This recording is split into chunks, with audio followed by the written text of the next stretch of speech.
Hi, my name is Kat, Master Coach at Kettlebell Dojo, and today we're working on improving our squat depth. Deep squatting is essential for the health of our joints and the development of our muscles. However, for a lot of people, deep squatting is an impossibility, and the most frequent reason for that is shortened calf muscles. Here is how a deep squat should look. Your hamstrings at the bottom of each rep will touch the back of your calf as your chest stays up.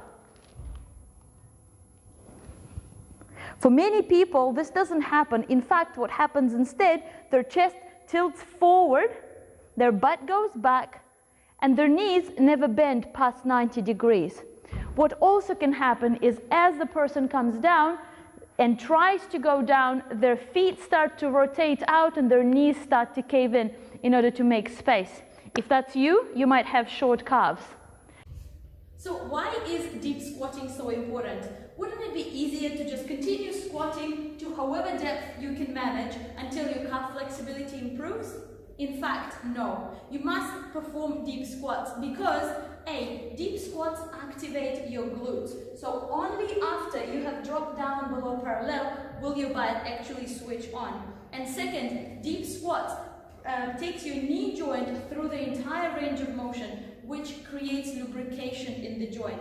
If you stop here, not only will you be drying out your joint with every squat because there is no lubrication, but stopping here and reversing the movement at 90 degrees puts huge torque on the knee joint, eventually creating injuries.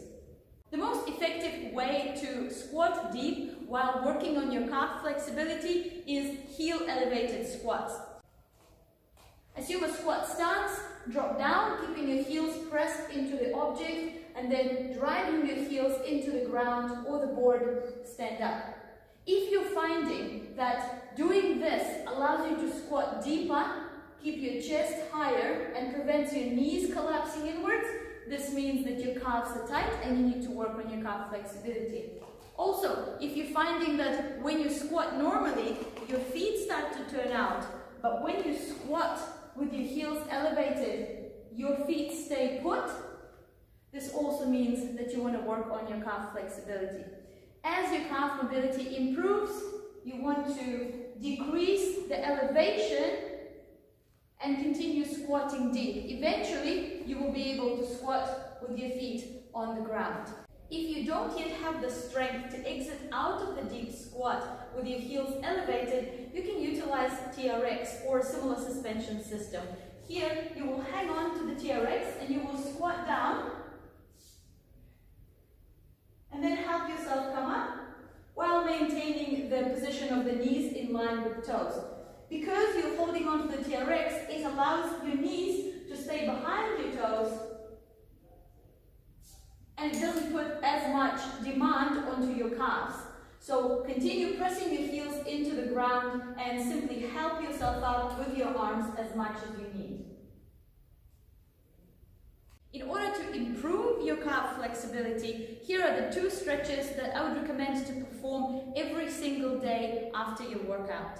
First one is downward facing dog with a calf emphasis.